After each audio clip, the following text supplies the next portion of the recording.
When you implement backpropagation for your neural network, you need to really compute the slope or the derivative of the activation functions. So let's take a look at our choices of activation functions and how you can compute the slope of these functions. Here's the familiar sigmoid activation function.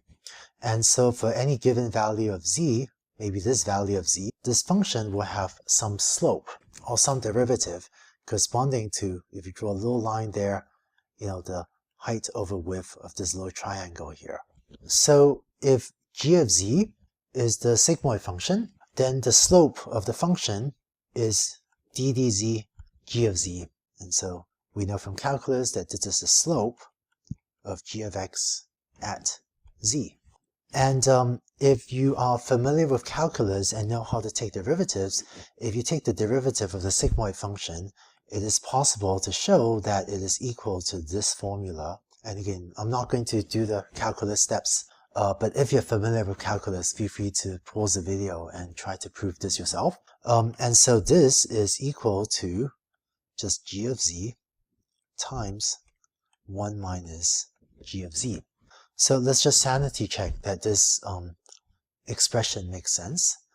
First, if z is very large, let's say z is equal to 10, then g of z will be close to 1. And so the formula we have on the left tells us that d dz g of z does be close to g of z, which is equal to 1 times 1 minus 1, which is therefore very close to 0. And this is indeed correct because when z is very large, the slope is close to 0.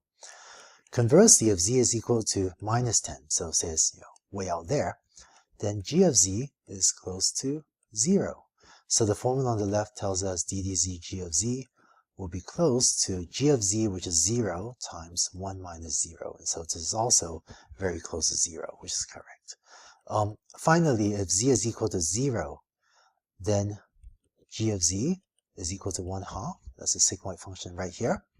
And so the derivative is equal to 1/2 times 1 minus 1/2, which is equal to 1/4. And that actually turns out to be the correct value of the derivative or the slope of this function when z is equal to 0. Finally, just to introduce one more piece of notation, sometimes instead of writing this thing, the shorthand for the derivative is g prime of z. So g prime of z in calculus, the little dash on top is called prime. But so g prime of z is a shorthand in calculus for the derivative of the function of g with respect to the input variable z. And then in a neural network, we have a equals g of z, right, equals this. Then this formula also simplifies to a times 1 minus a. So sometimes in implementation, you might see something like g prime of z equals a times 1 minus a. And that just refers to, the observation that g prime, which just means the derivative, is equal to this over here.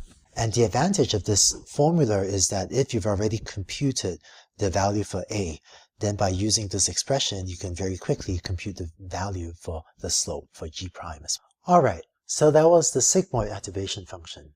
Let's now look at the tanh activation function. Similar to what we had previously, the definition of d dz g of z is the slope of g of z at a particular point of z. And if you look at the formula for the hyperbolic tangent function, and if you know calculus, you can take derivatives and show that this simplifies to this formula. And using the shorthand we had previously, we're going to call this g prime of z again. So if you want, you can sanity check that this formula makes sense. So for example, if z is equal to 10, tan h of z will be very close to 1. This goes from plus 1 to minus 1.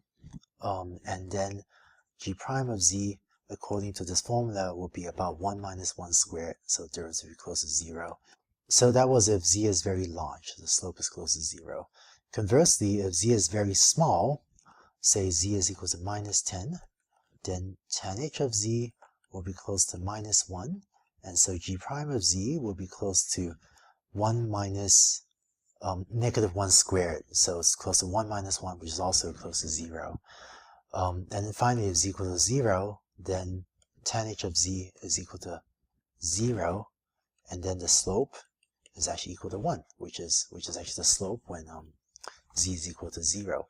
So just to summarize, if a is equal to g of z, so if a is equal to this tan h of z, then the derivative g prime of z is equal to 1 minus a squared. So once again, if you've already computed the value of a, you can use this formula to very quickly compute the derivative as well. Finally, here's how you compute the derivatives for the ReLU and Leakey-ReLU activation functions. For the ReLU, g of z is equal to max of 0, comma z. So the derivative is equal to, turns out to be 0 if z is less than 0, and 1 if z is greater than 0, and is actually undefined, technically undefined if z is equal to exactly 0. But if you're implementing this in software, it might not be 100% mathematically correct, but it'll work just fine if you if z is exactly equal to 0, if you set the derivative to be equal to 1. Or if you set it to be 0, it kind of doesn't matter. If you're on X-spin optimization, technically g prime then becomes what's called a subgradient of the activation function g of z, which is why gradient descent still works.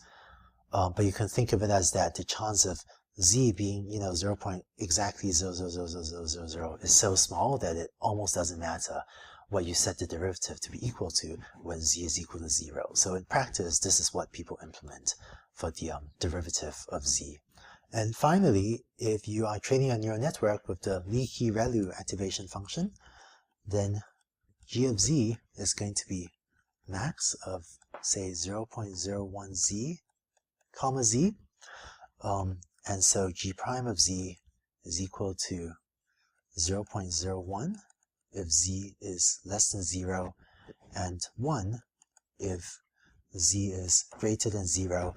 And once again, the gradient is technically not defined when z is exactly equal to 0, but if you implement a piece of code that sets the derivative or that sets g prime to either 0.01 or to 1, either way, it doesn't really matter. When z is exactly 0, your code will work just fine. So armed with these formulas, you should be able to compute the slopes or the derivatives of your activation functions.